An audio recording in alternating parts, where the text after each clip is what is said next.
Good morning, my name's Ryan Littlestone from Forexflow.live. Today we're going to take a different currency. We're going to look at dollar yen. This has been a very rangy pair of late. What we saw over the last couple of weeks running into the end of the month is we saw the dollar pretty much all round gaining strength. This pushed this pair back above this 108 level. And this is a level that I've highlighted on the charts for quite some time now, a very big level. If we look at the daily chart, we can see there that it's been a level going all the way back for a couple of years if you zoom out a bit. But we can see that when we've been above that and held above that, we've pushed on higher. But if we've held below that line, then we've seen further downside come in. So as I say, into the end, we've seen it in a couple of periods. Towards the end of August, we saw the price move back up above the 108 level, and we hit this fib level, the 50 fib of the April move down, around about that 108.40.50 area. That's turned into a very significant area because, again, we've tested it back in September towards the end of the month. We hit a ceiling there again, and subsequently into October, we've seen the price fall all the way back. So what that does now is it puts us back in the range between 108 and 105. And if we get above 108, then we've got this extension up to this fib level. So it's marking a double top up there and a place where we can look to go short. So what we're looking at now is we're trading around the just under 107. So we need to see if we're going to get a move down to this 105 area. Now there's going to be various stages in the way, but the main ones I'm looking at is around 105.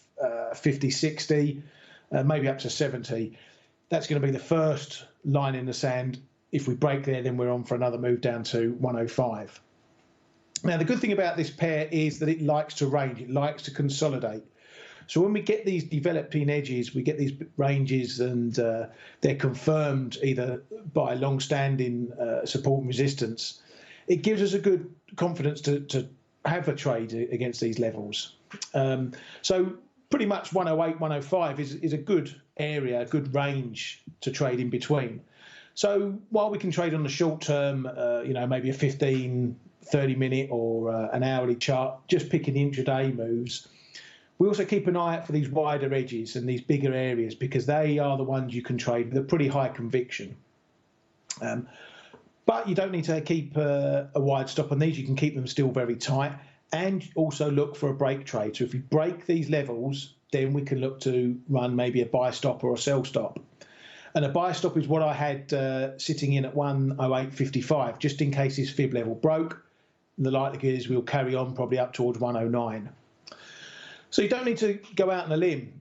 Trade both ways. Wait for the market to break, or wait for the level to hold. As they say, a level's a level until it's not.